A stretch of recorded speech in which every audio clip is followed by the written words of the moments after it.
Here. Peter Talbot and Don Walsh. Everybody here. And you have a quorum. All right. Shall we start with the pledge? You have a flag, Sean, that you can do? Oh, hold on 1 second. Yeah. It's right behind Sean. Right behind Sean. Behind you. That's it. Perfect. There it is. Okay. So About that. we all have to stand. Does it show on the camera that we do that? Right. I will, does. All right. Spotlight mine.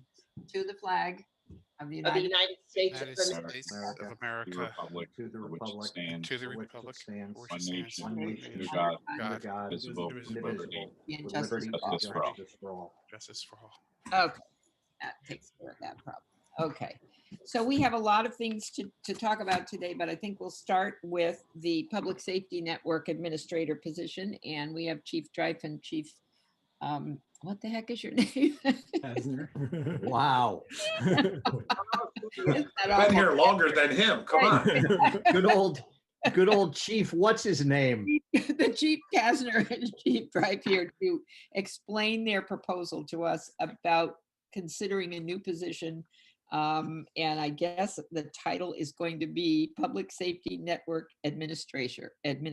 You should have received an email this afternoon, which I'm just printing off of my computer, which gives you the details if you want to follow along. So who would like to begin? Chief Drive? Thank you, I'll, Ellie. Just- I'll give it a whirl anyway. Okay. So as you all may remember, Mike Winters, a longtime town employee, passed away unexpectedly back in September. He was our training and technology coordinator was his official title. At the time, that position was part of the dispatchers union. And some of the backstory behind that is that when Mike first started working for the town, he was hired as a dispatcher. And as technology became a larger and larger part of, modern public safety agencies, he kind of had an affinity for it and a grasp for it. And when it came time, some of you have been around long enough to remember, the role used to be done by a deputy chief here in the police department. And when he retired, Mike was kind of the natural replacement for him. Although, as you can imagine, replacing a deputy police chief with a, at the time, civilian dispatcher, took some work. So the position was in the dispatchers union for a long time. We just negotiated that away. The union agreed to having it taken out of the union. You'll have an opportunity to vote on that contract on the 30th, I believe. So we've been kind of scrambling a little bit since Mike passed back in September. The lieutenants here at the police department have been working very closely with Apex to try to stay on top of our technology issues.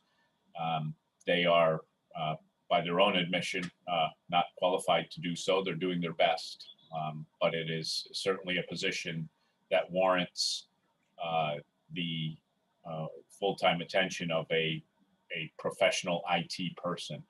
And I think one of the things that we're hoping to accomplish here, and I'll let Jack speak to it, is through, I don't think anybody's, conscious decision-making, the fire department has kind of been, left behind a little bit in the technology realm. And certainly there's, they're on the same dispatch system as we are. So for every bit of technology that's involved in dispatching police officers, the same counts for dispatching the fire department. And, Mike was very good at going up and trying to troubleshoot things at the fire department. But again, under the job description and the fact that he was a member of the dispatchers union here, it was kind of, I don't want to say it was out of the goodness of his heart. We'd certainly written some of that stuff in and shared our expectations, but the point here is having a position that's not in the union anymore, and that will be defined by its job description as responsible, excuse me, to both the fire department and the police department for purposes of keeping us, keeping on top of all our IT needs. I guess we do consider it a new position in that it's out of the union and it's got some greatly expanded qualifications and job responsibilities. But that being said, the majority of the funding for it exists in that, Mike Winter's position was fully funded for this fiscal year, and we've held it. We've put it in the budget for the next fiscal year. So again, we're looking to the pay classification on this is a little bit higher than Mike was making. So we'll be working that out through the budget process. But that is essentially what we're looking to do here. And again, we've gone 6 or 7 months now without a full-time presence, and we could really use to get this posted and see who we can attract to take over the responsibilities. And again, I'll defer to Jack or Sean if there's anything that I've left out there. The only thing I would maybe just add as a note is that in terms of the funding, Mike did also incur some overtime with respect to to incidents occurring at different hours. And so there are other kind of non-salary funds that have been budgeted in terms of overtime salaries that I think this position will alleviate the need for that. So I think in total, it's a pretty much in keeping with the budgeted funds from the prior year. Yeah, I'm sorry, I meant to say that. A lot of this stuff now, as I'm sure all of you are aware, you can remote in to these systems if there's to troubleshoot problems, and in some cases resolve them. And sometimes that happens at 3 o'clock on a Sunday afternoon or 4 o'clock on a Tuesday morning. And as a union member, by contract, every time Mike responded to a call like that, even if all he had to do was remote in and fix something, he was entitled to a 3-hour minimum overtime card. So again, making this position salaried, non-union will alleviate some of that. So it'll probably be a wash on the cost between his base salary and what he would have earned in overtime and compensatory time. I think that Sean's correct that it'll be literally a wash in the budget.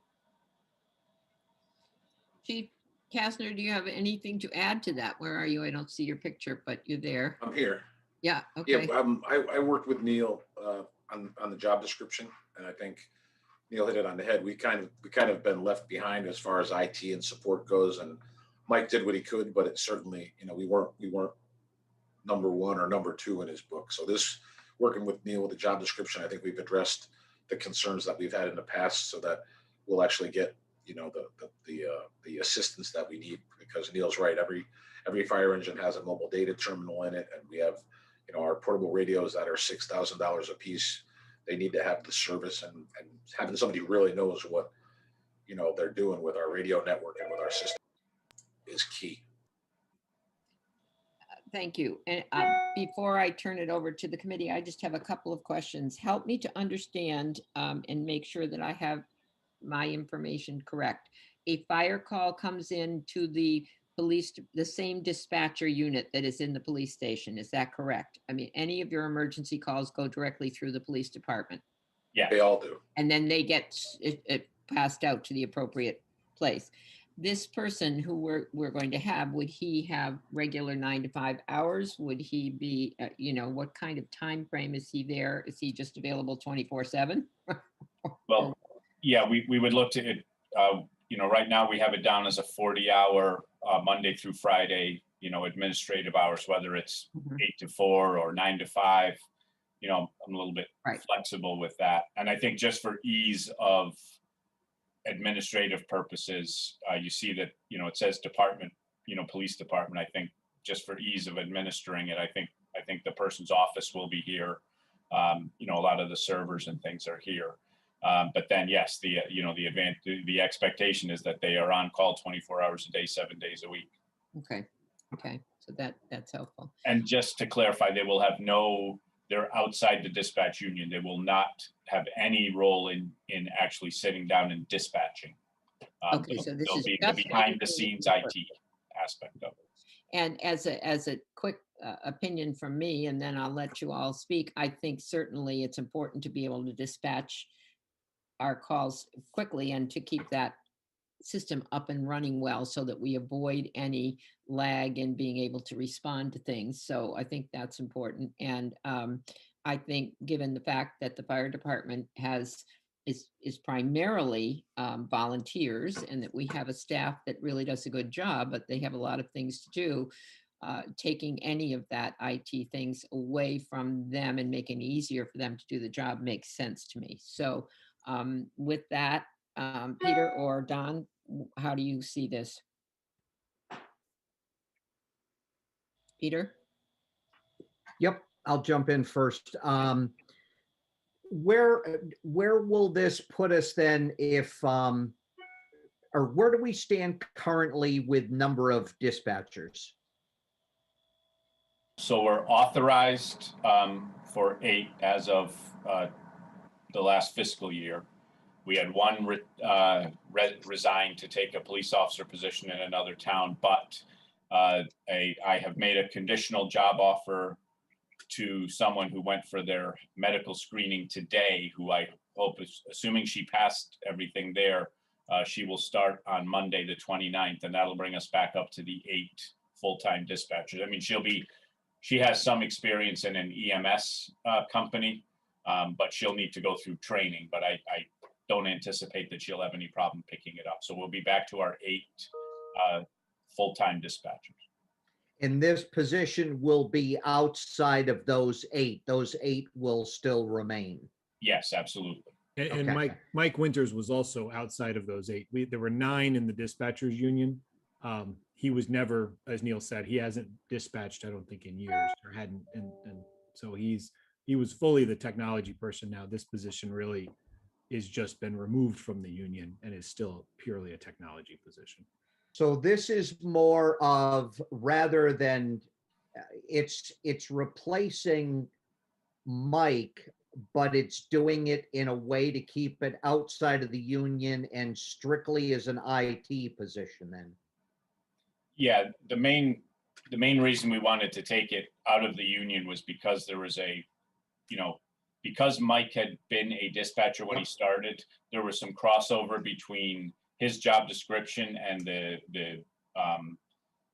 dispatch position job description. So we were trying to separate that completely.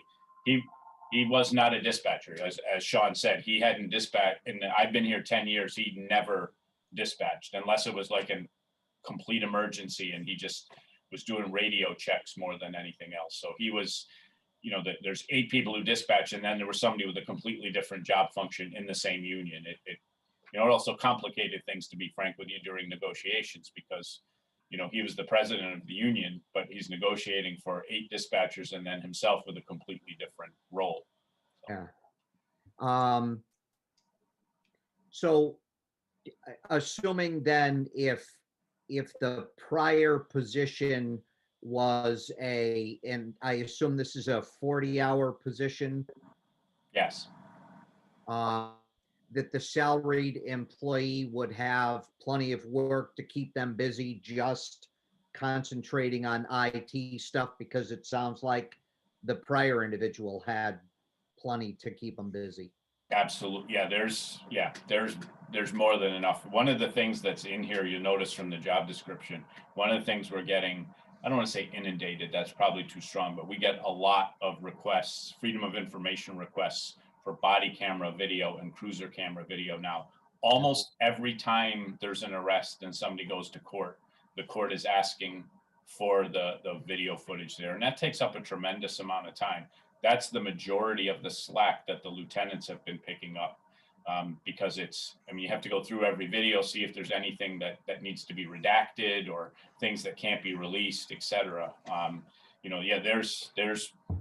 There's more than 40 hours worth of work there. And certainly Mike was working more than 40 hours worth of work between his overtime and his compensatory time he was putting in for.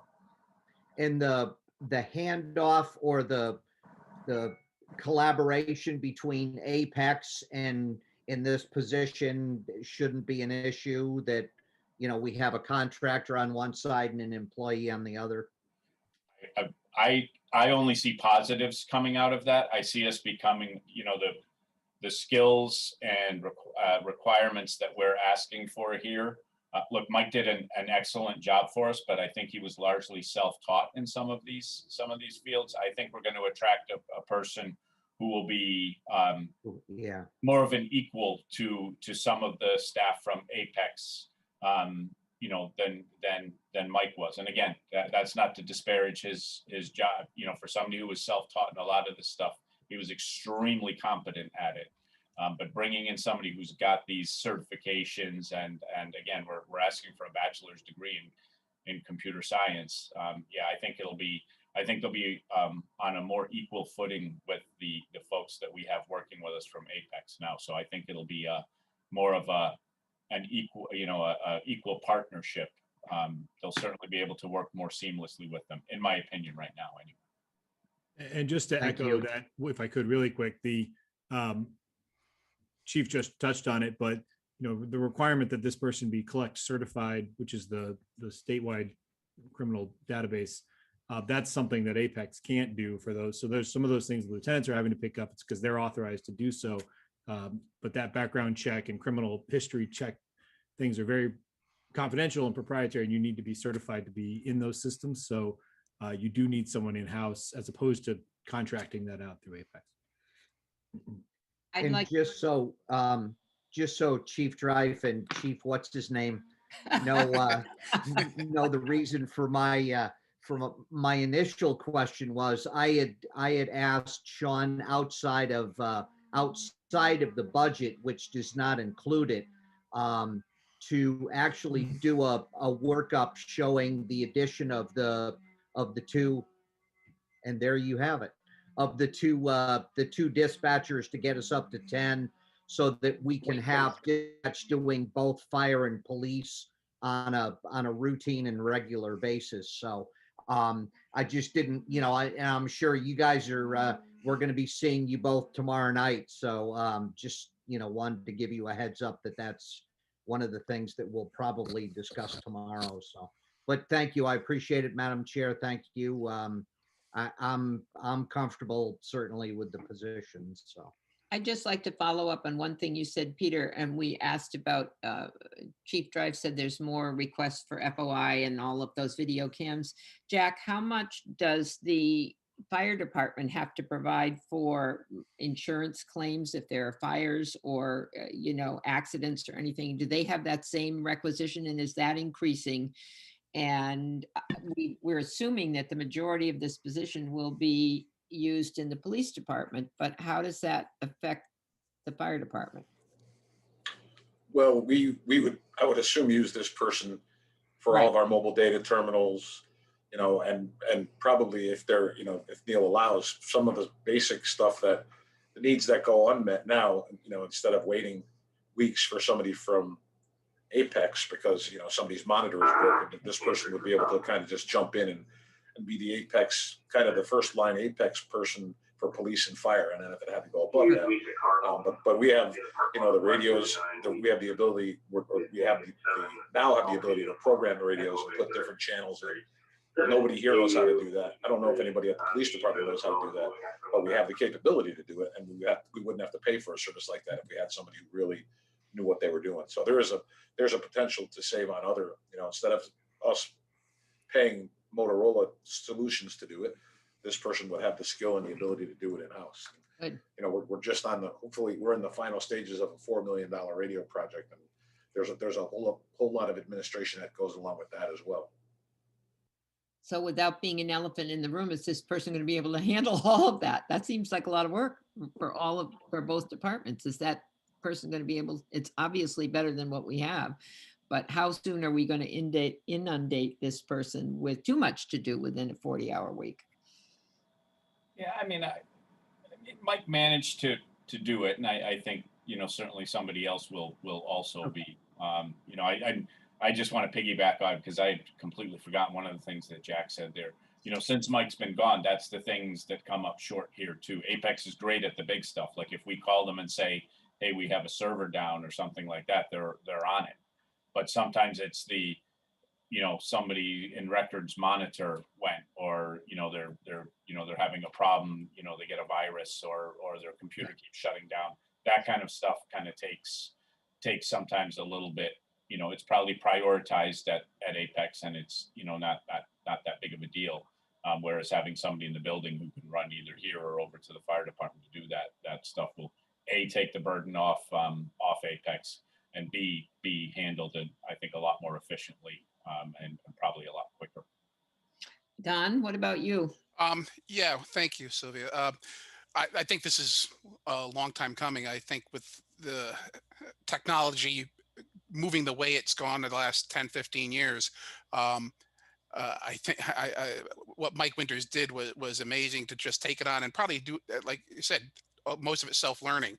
I think the new candidate, with what we're requiring with the bachelor's degree and some experience, perhaps may figure out easier, quicker ways to do things, and I don't see them having an issue taking on all the workload. I did have a question, in regards to, I mean, percentage wise, is it 80% probably the police, 20% fire? Is that how it, and is that how it's going to be worked into their budgets, or?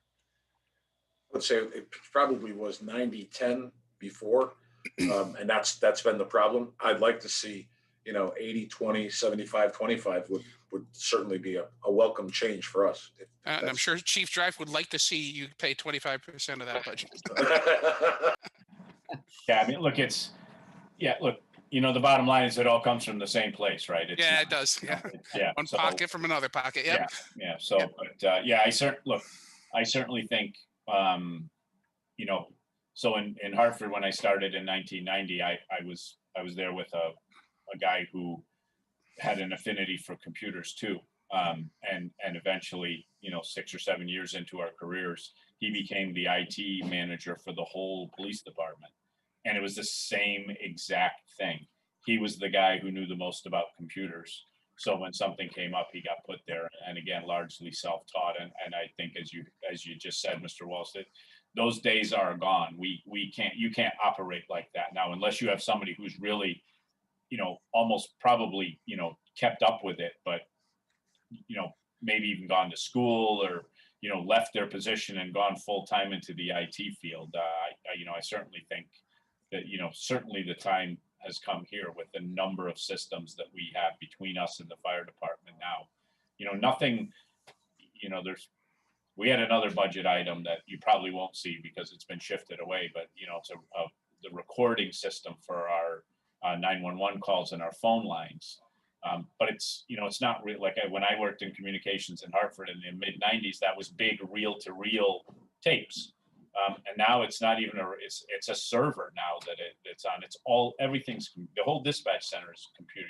You answer the phone by clicking on an icon, and on a computer screen. So yeah, and the time has certainly come for where I think, combined we have over 100 employees, albeit, a large number of them volunteers, but certainly the IT infrastructure that we have and that we're working with certainly dictates that we should have somebody to manage it. So the ideal candidate, are you assuming, would come from somebody who's worked in a department in the past, because they do have to have some knowledge of police and fire. They just can't just be an IT guy who came out of college and is going to, because they do have to have some knowledge of what's going on with public safety, I would assume. Yeah. Yeah. Ideally that would, that would save a lot of learning curves and certification, challenges that we would have. Yeah. We're not looking to grab some kid who graduated from Porter and Chester 2 weeks ago or anything like that. Mm-hmm. On the other hand, we've got a lot of this job description, not a lot, but a significant part of the actual technical parts of it came from Wallingford, who redid theirs a couple of years ago. And their chief told me they did get some viable candidates with the experience. So I'm hopeful that we can attract, somebody who fits our criteria of both having the the IT background, but also some experience in a public safety environment. I'll fully support this. I think it's a great addition for our public safety, and I think that's one of the most important things is to make sure our community feels safe. And I think technology is such a big thing right now. We need to make sure that we get the right person in there. So thank you for the time you guys put into this. So is it reasonable to assume that the Personnel Committee as a group would accept this as a viable proposal when we come to talking about it? And we would, how do we do this, Sean? Is this part of the budget, or do we need to make a recommendation to the council that we accept this? How does that work? I think if you made a recommendation to approve the job description, typically the council still approves the final job description. So Okay, to do that either way, we will probably talk about it if there's more questions from the council tomorrow night, frankly. But yeah, I think an approval would be great out of committee, advancing it to the. all right. So then I will entertain that motion from either one of you gentlemen. So moved that Second. we accept the job description as presented and recommend it to the full council. Second. Okay, all those in favor? Aye. Aye. Unanimous. Thank you. What's your name? And your buddy? I You call it. apologize for that. One of those senior moments, right? That's how we're introducing them tomorrow night. That's it. I call my grandchildren that too, so don't be offended. Which one are you again? That's, Thanks, guys. Thank you. Thanks, Chief. Okay, now we need to move on to the adjustments that we need to make to the personnel rules and regulations.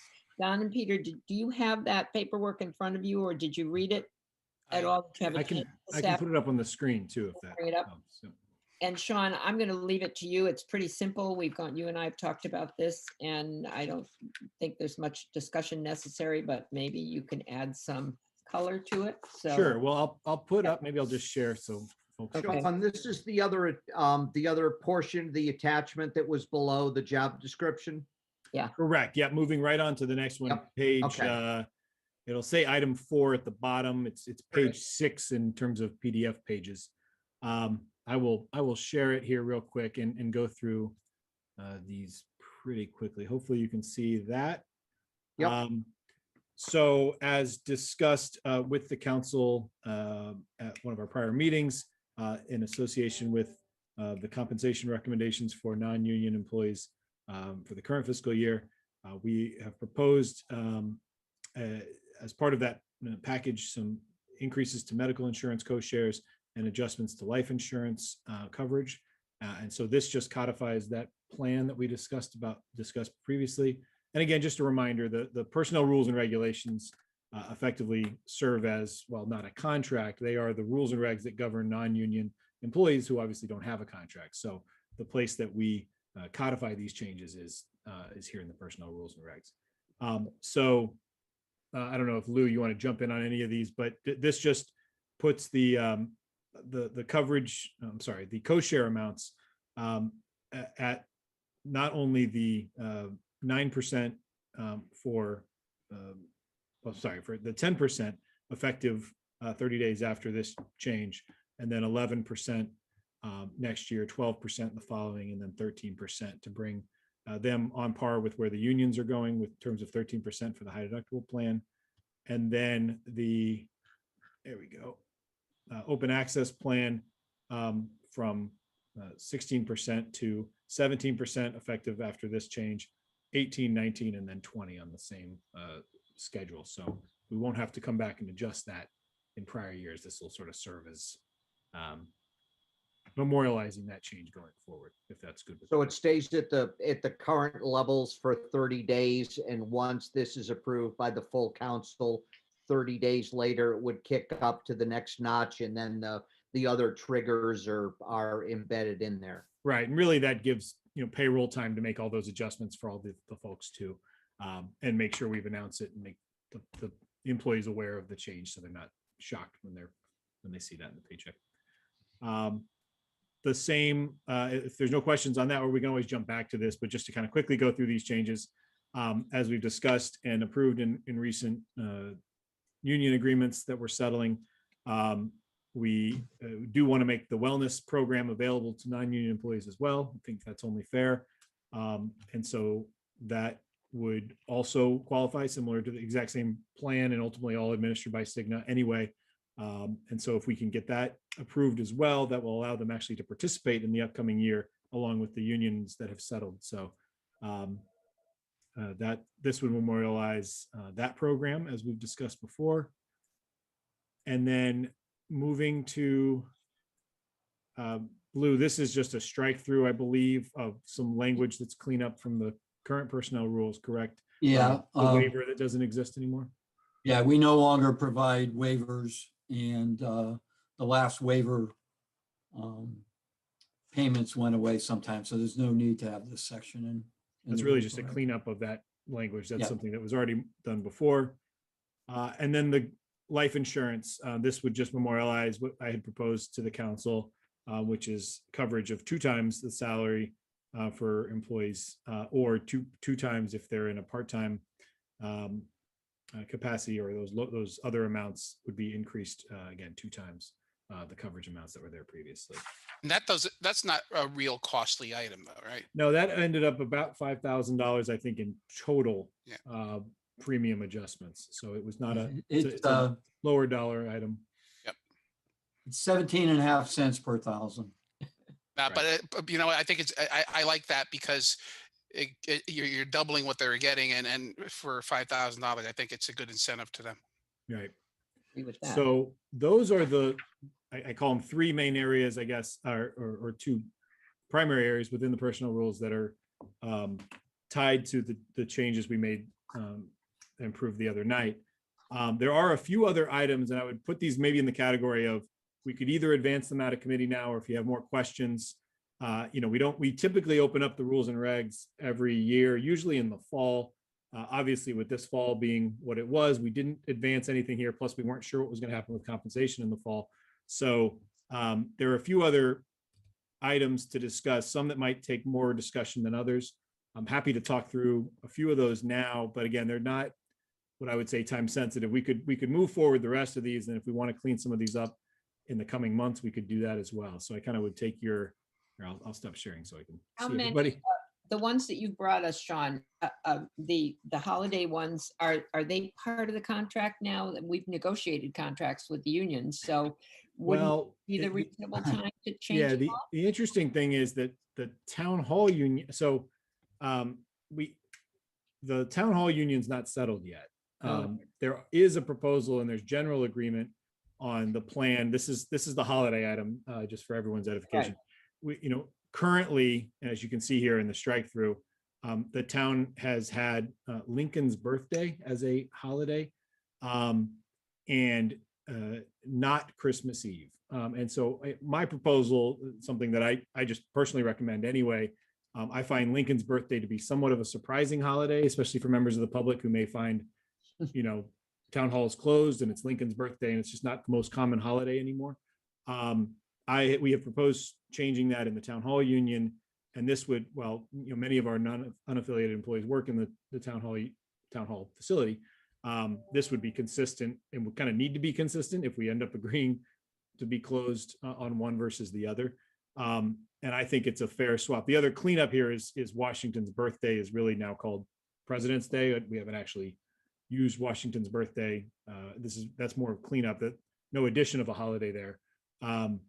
But the proposal would be swapping Lincoln's birthday for Christmas Eve. And again, from my perspective, that's a day that members of the public are less surprised that town hall might be closed, depending on the year. But again, Lincoln's birthday, I think, is something that's certainly less common. So that's the proposal, and it's what the union is agreeing to once that's settled. I don't know, Lou, is there anything I left out on that?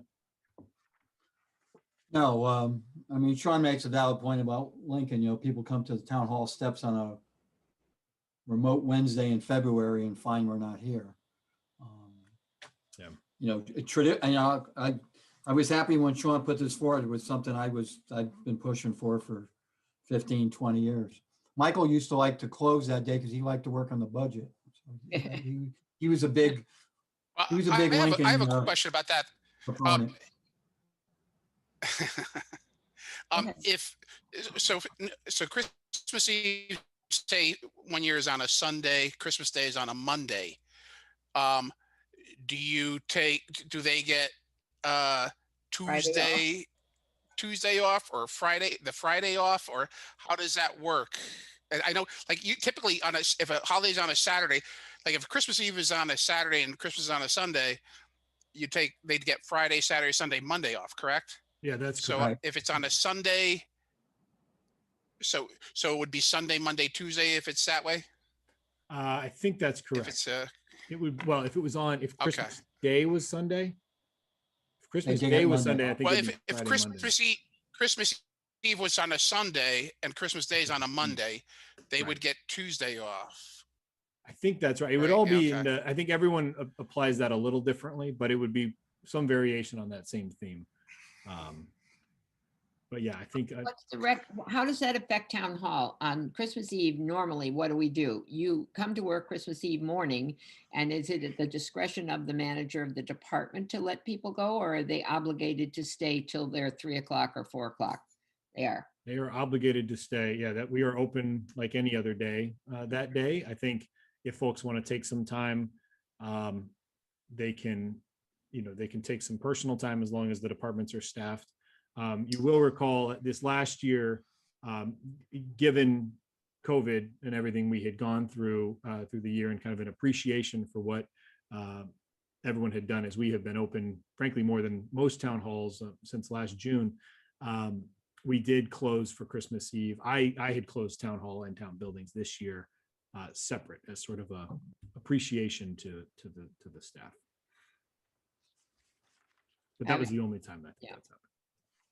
So from the town's perspective, how much business usually gets done the day before Christmas? Does it Almost- impact the functioning of the town to have Christmas Eve off? It really, that's another area where, again, I think Lincoln's birthday is a much more productive day. As Lou said, it's not uncommon. It's not next to any other holiday. It's not some time that people are taking off traditionally anyway. So Christmas Eve is a very quiet time. I think, again, frankly, especially as you get into the afternoon, we get almost no members of the public coming for town services, either under the assumption we're closed or because they have plans on Christmas Eve and they're going to do other things. So in that respect, I think actually this is probably a pickup of efficiency, because more work will get done on February, whatever, 16th, I think. Than, Whatever it is, yeah. 12th, February 12th. February 12th. I'm sorry, Mr. Lincoln. Sorry, February 12th. You tell Sean never had February 12th. I think it off makes when he went to sense. school. I think it makes sense. I think, good, you're doing Good Friday, you could do Christmas Eve. I think it's All right. So is the committee's feeling that we should pass this one along and make a decision on it now, or do you feel that we need more discussion? Peter? Yeah, let's look at all of them. Let's look at the next one too, and then if Okay. we're all in agreement, let's pass them all. And if we need carve outs, we can do that. Okay, so the next one is the vacation settlement from people who are separating from employment. And it's a little complicated. Sean, you might want to discuss this. Sure, it's sort of complicated and not at the same time, because Yeah. it's really just a cleanup. And this here, I'll share the screen. This one only really It was affects. written complicated. Well, yeah, It wasn't is well one- written. this is one that I inherited. So, again, what's existing in the contract obviously is in black, and then the red is the edits, or say contract, I'm sorry, personnel rules and regulations. But this really dates back to when the cap was established on vacation payouts, and the time that was on the books for those employees who were here in 2003. So this does go back almost 20 years. But this was something that I felt was important to clarify, because there was a little misconceptions, I think, about the way vacation would be paid out for those certain employees who have been here, frankly, as you can tell, a long time, and had pay on the books as of 2003. I say books, the vacation accruals on the books as of 2003, when the caps were put in place by the town council. So the change here, kind of simply, is just to say that anyone hired prior to 2003, they are paid out at termination their current vacation allotment plus 10 days at their current rate, which is the same rule for everybody else. And what they had on the books frozen as of July 1st of 2003 is paid out, but at the 2003 rate. It says July 1 of 02 because that's the fiscal year for 2003. I spent a lot of time and worked through with Labor Council to confirm and read through a lot of minutes from 2003 and 2009 when adjustments were made to this by the council. And I wanted to make sure that this was clarified so that we weren't paying anything for any additional accrued days beyond those caps, which was, again, some of the, I think, misconception as the way it was previously worded allowed a little interpretation and some confusion. So I don't know if there's specific questions on that, but this memorializes and kind of prevents and reduces the liability for the town for any additional payouts for these folks, many of whom had larger balances or since accrued larger balances in the system. But again, no matter what's in the system, you only are capped at what you actually get paid per this document. So the system may have larger balances in our actual munis system, but again, this is what ultimately governs what's paid out. So I don't know if that clarifies or muddies the water, but I'm a little confused about this.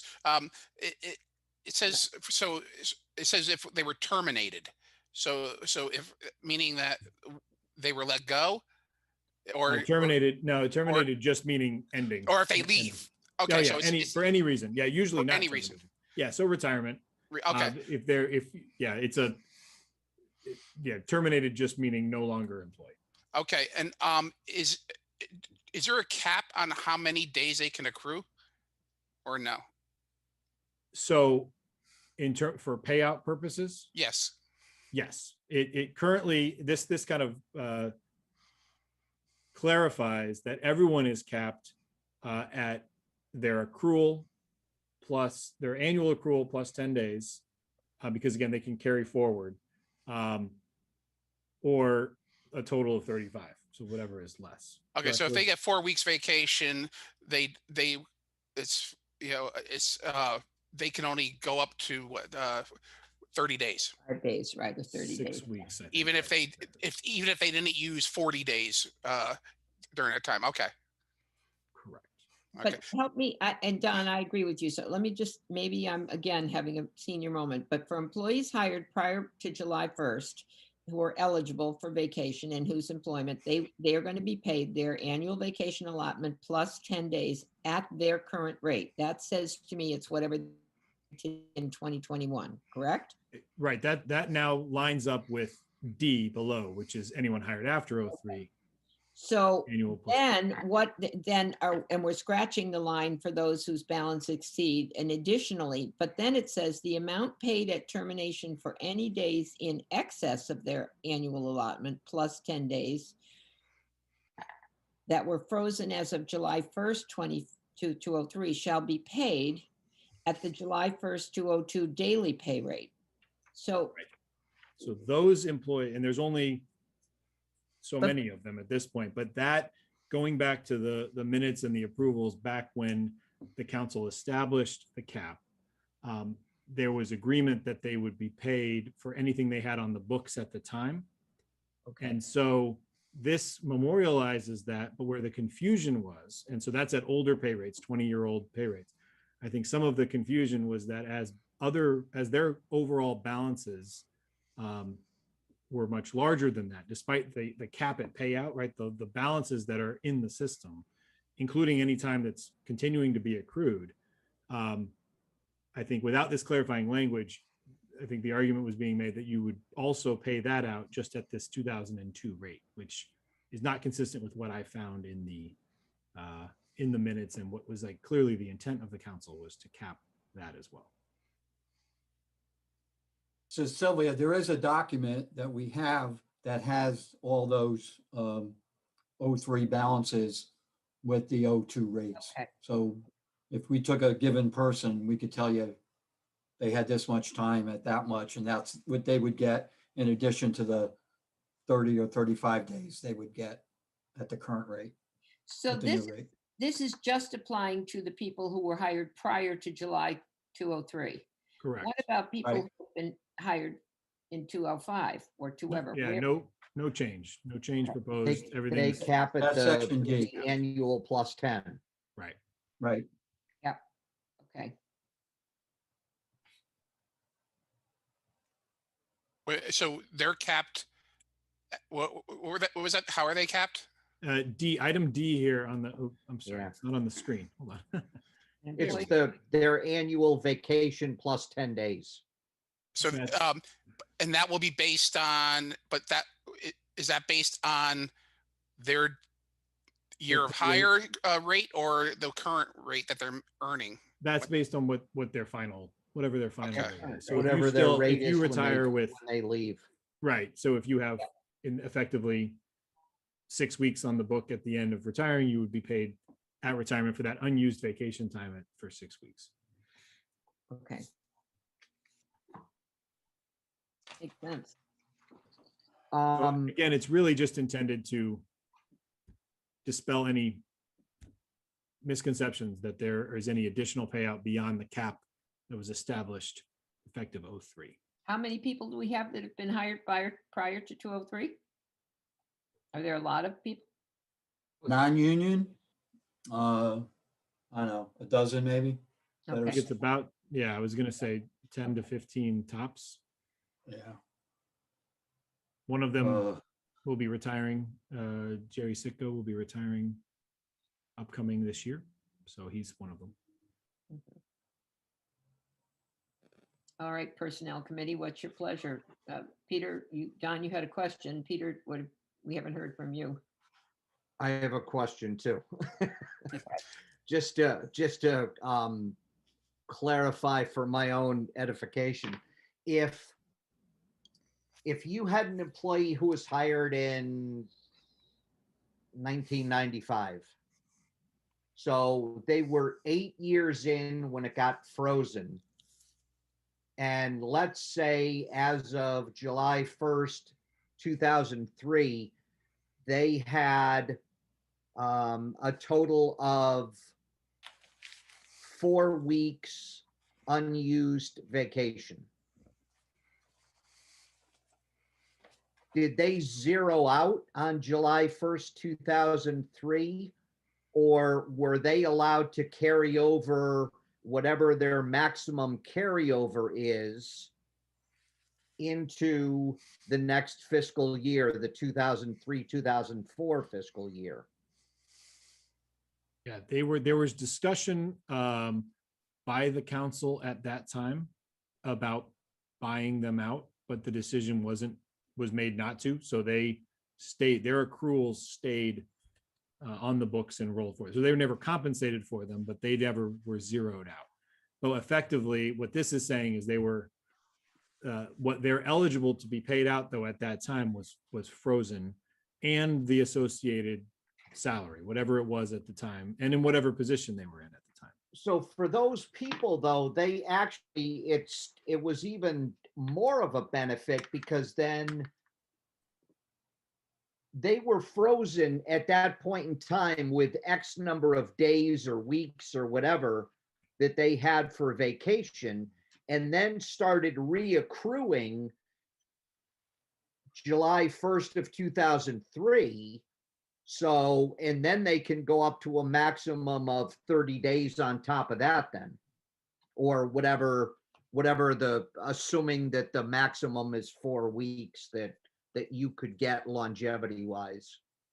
Yeah, yes, I think though everyone before this cap was put into place. So some of this is comparing to what feels like a little bit of a bygone era, but there was no cap before that. So it was not uncommon to have many months worth of vacation paid out at separation. And I think what the council was trying to curtail were 4, 5, 6 months worth of payouts at the time. So they were, they had, I think also, if you look at the discussion back then, there was, they were operating under a certain set of assumptions for what their benefit was. And many of these unaffiliated folks too, especially as you get into the management and the department head positions, they can't take 4 weeks of vacation in a year. There's just no way. And that's still true today. So it's not uncommon to see those balances.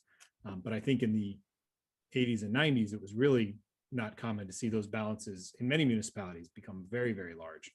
And you'd see people paid out these unpredictable and kind of budget busting numbers at the time of separation. So this was stopping that practice, but also sort of, I think, honoring and recognizing, again, speaking for what happened 20 years ago, that they had earned that time in good faith and were expecting to have it available to them when the cap was put in place. So Lou, you said you've got a chart that shows, kind of where they were, how many days, and what the salary was as of the freeze period. Do we have a sense then of what that dollar amount is? My question. Yeah, only because Jim annually had to do a compensated absences report, and that's the report that Sean went to as his source document. And I'll be honest with you, Peter, I'm looking at the report right now. Most of the people in this report are no longer employed by the town. I look down the list. Arnett's on the list. I'm on the list. Jim's on the list. Michelle Picarillo. Deb Rudder at the library. Jerry's on the list. Bill Volker wasn't even here then.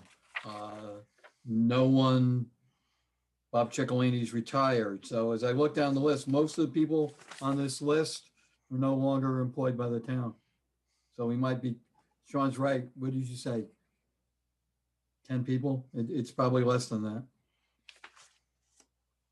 And Donna and finance, just to be yeah. clear, again, Right. this proposal is in no way increasing any benefit in any way. This Right. is actually trying to No. curtail. I'm just wondering, based on what the dollar amount is, Sean, maybe it's just easier to do a payout now of those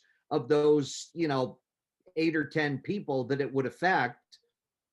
Give them the bonus, so to speak, now, and take this off the books completely, and then everybody's off the same thing, which is their 1 year allocation plus 10 max. And then you wouldn't have to worry about all these records going back to 2002 salaries and everything else. So it may be worth taking a look at what the full dollar amount is, and it may be palatable to the council to say, let's just get rid of this, and if it's only a few people, let's pay it out and be done. Right. Yeah, we could certainly. I would say that looking at this one is much more complicated. I would be in favor at this point, and you guys can weigh in, of giving this another look. I think that's a practical solution, Peter, that maybe none of us thought about, but maybe a possibility. But this is a little more complicated, and I think requires a little more conversation than the holiday one. I don't have any problem including that one in the original package of things, but maybe this one we should do a little more thinking. With that, Don? Yes, I'm fine with that. I think, it makes a lot of sense what Peter just said. To drag it out for only maybe a half dozen people, it's. I'd rather just get it off the books, and then we're starting fresh with the people already. Right. So let's take that one and bring the others. Recommend that the others be adopted. Is that it within your purview, Peter and Don?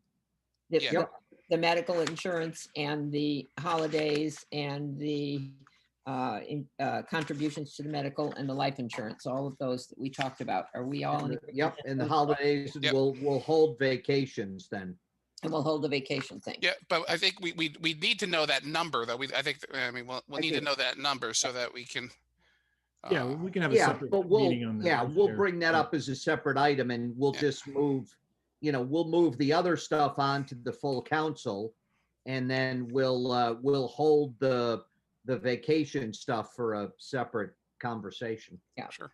And you said, John, there might have been a couple of others, or Well, there's one other that I didn't put in the packet. We were getting some information from the pension attorney just today, actually some final edits. And I think if we're going to have another discussion on this anyway, it's probably better to table it. perfect. Just for the title's sake. It has to do with a past practice that the town has had with respect to folks retiring and then being rehired in a different department for maybe a part-time position.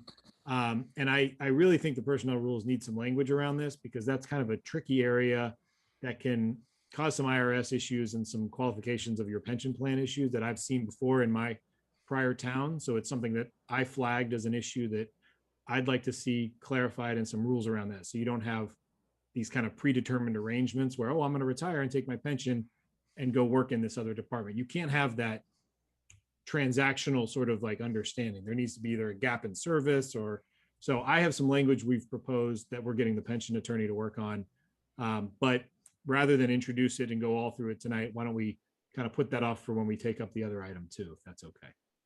That makes sense. So then we need a motion to move those other topics that we discussed. Do we have to do each one separately, or can we move it as a package of discussion? Yeah. I think you've let's been just pretty do it as a clear package. as a package, Marilyn, is that good? Yes, Sean, they can be moved as a package, and what I'll do is I will cite the section of each Sure. of the, the rules and what do you Yep. call it? Yep, Personnel rules it's, and regulations, okay? sure, so I- 10, Yep, like 10-4 medical and life insurance, and then go to, yeah, so it's 10.4.4, 10.4.3, Right. 9.3, and Yep.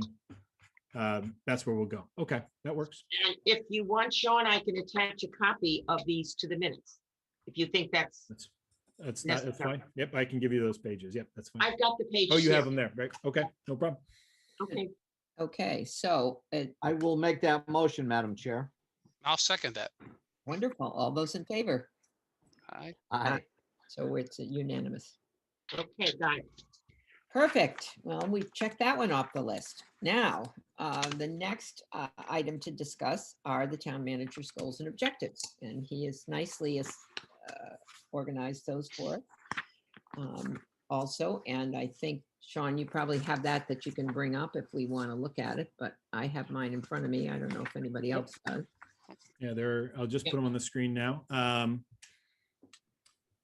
So, We've had some discussion about how we're going to change this relevant to a lot of things, but this is Sean's proposed set of objectives at the moment for us to look at. So let's look at these first, and then maybe we can move on to the discussion about being able to implement these and following up on our goal of having a council workshop or a session that we can talk about these and make sure that we fully vet a way to be able to monitor the success of these goals and objectives. So let's start with those, Sean, if you want to Sure. just run. yeah, and I think just to recap, and we have had a number of discussions about how to kind of tweak this going forward. And I think a general consensus around maybe moving away from what we've historically done from my predecessor and that I inherited, where these were taken up and proposed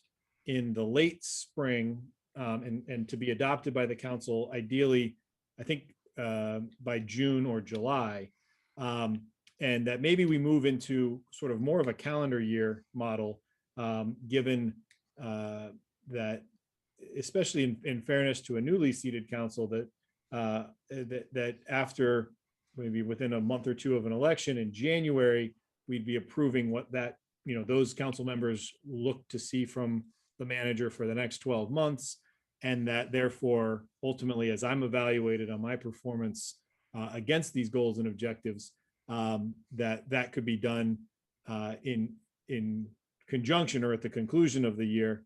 Another item that we spoke about before is that really having these approved in advance of the budget discussion, because really the budget document is one giant policy document with funding attached and priorities made through appropriations. And so having agreed upon goals and objectives, again, maybe in a perfect world in February, by January or February, for the upcoming calendar year, helps us craft a budget proposal, ultimately to be adopted, modified and adopted by the council by late April, but that is consistent with those goals that have been outlined by the council. So some of this, and yes, we've kind of, COVID has sort of thrown a little bit of a wrench into some of our plans for getting this on the agenda earlier, but also for a council retreat or workshop or goal setting session and really strategic planning kind of session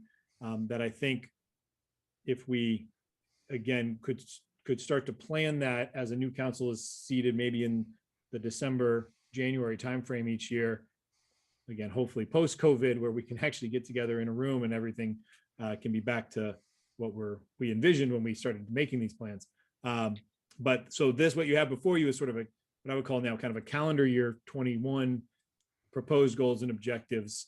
And you've reviewed them there before, but starting in the areas of the COVID-19 pandemic, certainly for the current year, followed by the more traditional areas of finance, economic development, major projects anticipated for the year or the upcoming years, and then general town operations, customer service, communications improvements. So those are the functional areas, kind of largely consistent with what we've done before, with the exception, of course, of the COVID pandemic response, which is continuing to respond to that remains a goal and objective, certainly for the year as we continue to do so. John, if we, I've just looked at these briefly and haven't thought them totally through, but if we were to accept these goals and objectives at this time so that you have them, which is logical to go through the budget process and through this year, I am concerned about leaving a count.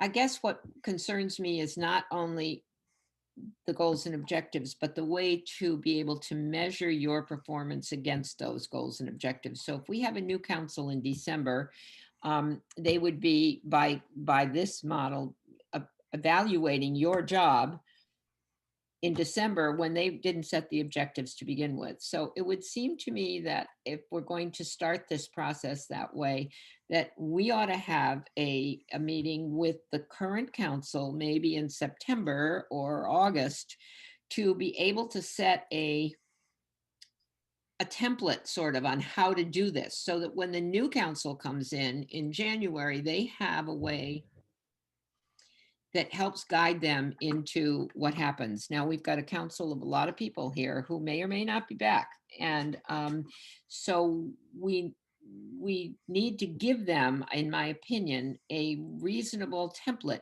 not tell them exactly what to do, but give them a framework, I guess is the word I'm looking for, to be able to carry it through so that this continues as a viable process, and it will help you and it will help them. How does that sit with you? Do you think that's a reasonable way to approach that?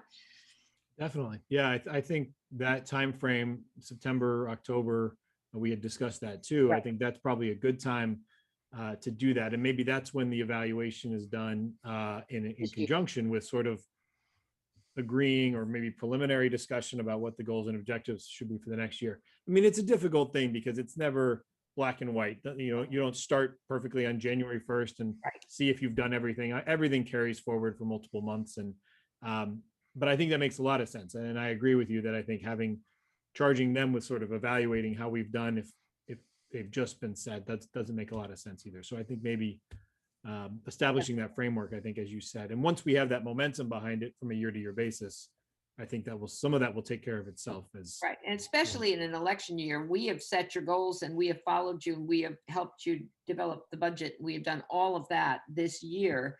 And before we leave, if we are leaving, then we at least should be the ones to evaluate that process which we set in place. And then the new process starts January of 2020, whatever year we're in, 23 and 22. And then they get the ability to evaluate that the following December. Comments from the committee? Don, Peter, whoever wants to go first. Yeah, I agree with you on that, Sylvia. I think it makes sense that, you know, the people who are approving the goals should be the ones who are judging the goals and making sure that, you know, they were followed through. And, you know, if I think that's the best way to do it. And, you know, so in December, January, I think is the time that they start working on those immediately. I mean, the next council should be working on that immediately in December and January, so that they can get that in place. And I believe is it next year is Sean's contract is up as well too. So that could, you know, that's important as well. So Okay, Peter. Yeah, and I would say exactly how you kind of prefaced it, Sylvia, is how I envisioned it, is that, you know, we would get these in place, and then in the September, October timeframe, certainly, you know, prior to November 1st, this council establishes some sort of framework for setting goals and evaluation of goals on a regular basis. And it makes a lot of sense that, you know, you don't catch, like Sean said, you don't catch a council in the middle where one council establishes and the other council evaluates. This way you do it on a calendar year that's not fiscal year, so that when a new council is seated in December, their first objective is to set the goals and objectives for the following year and then evaluate. So having said that, and I'm sensing a fair agreement on that position, would it be our pleasure to recommend these goals and objectives to be approved by the council with the additional information laying out the framework and the idea of how we expect this to proceed, and maybe having a specific date to set up a council workshop by whatever date we choose? And that we may have to do a little finagling with as to who we get to monitor the affair, the event, and where everybody is on vacation in the summer. We can't do it in August when Sean's in Maine. We can't do it when Peter's off in Alaska somewhere, you know. So we need to have a reasonable date. But I would be in favor of moving forward the goals and objectives so that they can be helpful to get us through the budget part, and then saying to the council after the budget process is over, April or the first part of May, we would provide a date for that workshop or thing. Does that make sense to you? it does to me. That way, Go ahead, Peter. I'm sorry, Don. That way too, we can budget for it, because there is going to be, you know, we're going to actually have to pay for a facilitator, I'm sure. So this way we capture that and capture some money as part of town council expense, which thankfully we didn't do last night. You know, and capture some dollars in there to do something September or October for a facilitator and a location, a meeting space. Yeah, no, I agree with that. And I also think, you know, just doing the goals on an off-site premise with a new council helps the council bond as well. I think it's a great bonding situation, not only for to work on Sean's goals, but it's also to work on the council's goals in some way too. Because I think, you know, being a new member to the council, you know, it helps to get to know the fellow councilmen and see what is expected of you. And I think it's a great tool for the council as well. And I think it's money well spent to help, you know, benefit everybody involved, not just for the town manager. I agree. And I think sometimes we as counselors think we have a role which may not be inconsistent with what the town manager is finding easy to deal with, or we may not be doing enough that we should be to monitor. So there's a fine line, but if we have 9 counselors and 9 counselors call Sean 3 times a day, he can't get his work done, and then he can't complete his goals and objectives. There should be some sort of priorities as to how this gets evaluated and how we each have our own roles as the chairperson of a committee or as a sitting member of the council to be a contributing member to help him achieve those goals. That's our job, as not to try and make it difficult, but to help those goals be achieved in a legal, responsible, moral fashion. But we have to let him do his job at the same time. So I think that's really important to set that tone. So, so what is your pleasure, Mr. Committee people?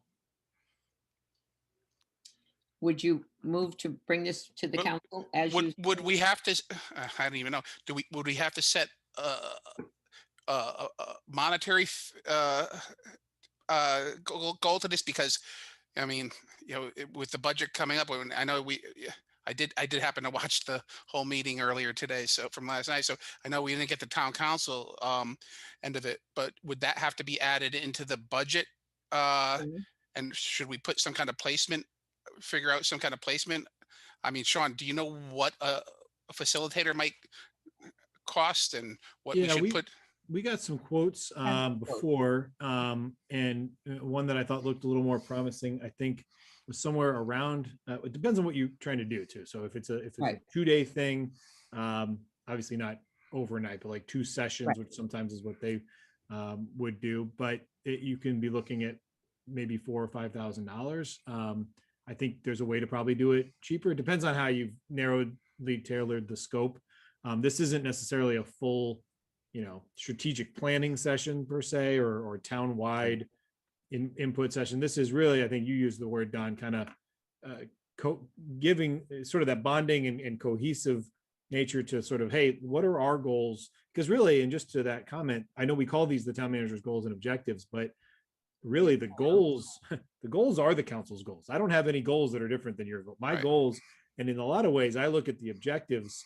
I can offer them, I can propose them, and I would love to have your buy-in that, yes, those are the things we want to see you get done.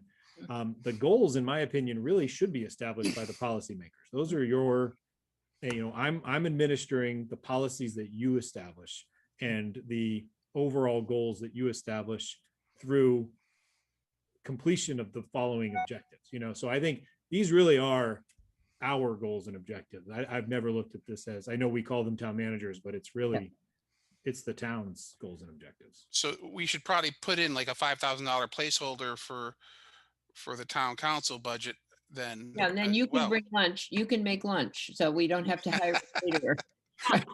For $4,800, Right. $4,800. For the purpose of the committee, though, I think what we should do is do a motion that says we want to move the town manager's objectives to the full goals and objectives to the full council. Mhm. But let's tackle the cost piece about the framework and the offsite meeting as part of the town council budget, so to speak, when we tackle that. It So would be as let's if we take them were as 2 a separate town things. department recommending an increase to our budget. We want to increase this budget by this much. Yeah. Because would we also need to pay for a facility?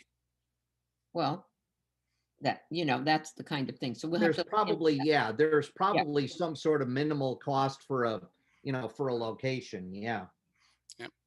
A meeting space. But hopefully, if whatever. COVID is a little bit relaxed, I'm sure there will be plenty of places, even if it's a local hotel has a meeting room, that you probably could get at a reasonable price, because nobody's been at that hotel for a year and a half. They'll sell you anything. Well, and the good part is too, that it's probably only a dozen people, That's right. Exactly. so that if we got a space big enough, we could, satisfy, Conference room in a company, maybe conditions. somebody's company Yeah. would allow us to use their conference room, whatever. And we've had those offers before Right, from right. Elam Park and other places that Sure, we can use right. their facilities. So I think that would probably be pretty minimal. All right, I'm fine with what Peter said. Yeah, we'll tackle that end when we get to the that. But I'll make a motion to move forward to pass over to the council what we had just discussed with the goals to set the criteria for the goals in September, October, and then for the new council to meet in an offsite in November or December. I mean, I would probably have to set a date by. Have to be. We're approving these goals and objectives for this year, the year of 2020, what 21 we're in. we're in now, 21, 22. fiscal, Yeah. at least So till I think 25. it's that we are going to forward the current goals and objectives as presented to the full council, Mhm. with the understanding that this council will do an offsite to discuss the framework for future goals and objectives and evaluation in the September, October timeframe, so that the new council will have something to Right. work with. Okay. But the plan will be the council will endorse these and Endorse then do these, that yeah. also. It's kind of both, correct? Yeah. Yep. So we have something that will carry us until the end of 21. Right. Did you get that, Marilyn? Yes, I did. Okay, so Don made a motion that, And I will second that. okay, and I will call for a vote. Aye. Aye. Okay, unanimous. Okay, I believe the next two items are executive session. they are. So how do So we? we do- can, and then there will be no action, I don't think, to follow, Nope. correct? No action. No So then action I think out. we'll No. just, if you're good, Sylvia, we'll have Mike and Marilyn wrap up when they're ready. Okay. Okay. And Lou, is he, because he's going to tell us about contract. Lou's going to stick around for the union negotiation brief update on the two Okay. outstanding, and then that'll be. So I'll move, we go into executive session to include the personnel committee, the town manager, and the HR manager.